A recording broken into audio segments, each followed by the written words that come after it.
हमें गर्व है इस बात का कि माननीय प्रधानमंत्री ने तय किया और माननीय गृह मंत्री जी ने लगातार ध्यान दे करके जो 35-37 साल पुरानी एक चुनौती थी 2-4 साल के समय में, और अब तो डेडलाइन डिसाइड की। सच में जब उनने डेडलाइन डिसाइड की कि मार्च 2026 तक नक्सल वाली मूवमेंट समाप्त कर देंगे, तो मैं भी थोड़ा चौंक गया था कि कहीं ऐसा तो नहीं। मैंने गृह मंत्री जी से निवेदन भी किया, हमने कहा नहीं बिल्कुल चिंता मत करो, ये समय सीमा में हो जाएगा।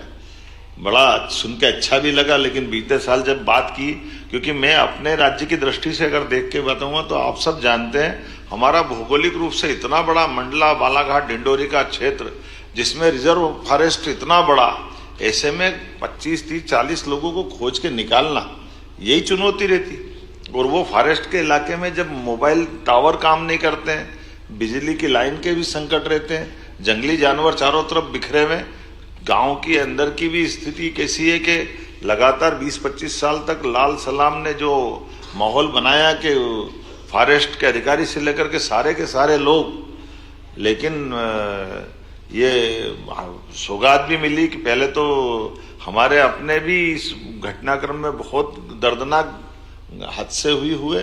बीते साल जिस आशीष शर्मा को हमने प्रमोट करके टीआई बनाया, कुछ समय पहले उनकी बलिदान भी हुआ, ये दर्दनाक भी था। लेकिन मुझे इस बात की प्रसन्नता के कुछ अच्छे पुलिस अफसर जिनने खुद ने मांगकर बालाघाट की ड्यूटी ली, मैं अपने आईपीएस अधिकारियों को बधाई देना चाहूंगा। आमतौर पर आईएएस आईपीएस पे कई बार सुविधा की और तमाम प्रकार की बातें आती हैं, लेकिन यहाँ के अपने इस राज्य के बहादुर अफसरों ने पोस्टिंग मांग के लिए और टारगेट लिया कि हाँ हम ये करके देंगे। आईजी संजय भी ऐसे घूम रहा जैसे जवान, मोटरसाइकिल से लेकर के लंबे समय तक ये आईपीएस अधिकारी ऐसे काम करे, ये हम सबके लिए गर्व की बात है। और जब समेकित रूप से काम करते हैं तो उसका रिजल्ट भी आता है कि आज वो इतने बड़ी भयंकर चुनौती थी। मैं मान के चलता हूँ विकास के काम तो सब है ही, लेकिन एकदम सबसे बड़ा अगर कोई काम है तो ये हमारा मंडला बालाघाट डिंडोरी, पहले तो क्रमबद्ध रूप से हमारे सारे जिले एक के बाद एक उस लाल आतंक से मुक्त होते गए, और अब जाकर कल जब जीरो की स्थिति बनी तो ये बड़े सौभाग्य की बात भी है। और ये उन सबको सलाम भी है जिनने अपना बलिदान दिया। हमारे कई सारे जवानों ने, हमारे आम नागरिकों ने इसकी कीमत चुकाई है। इसलिए हमने कहा कि 1 साल के अंदर 10 दुर्दांत आतंकवादियों के समान या नक्सलाइटों को हमने ढेर किया मैदान में, और ये संदेश दिया कि आप अगर लड़ना चाहते हो तो हमारा पुलिस फोर्स आपसे निपटने में सक्षम है, और अगर आप सरेंडर करोगे तो पुनर्वास पॉलिसी में हम आपके लिए वो व्यवस्था कर सकते हैं।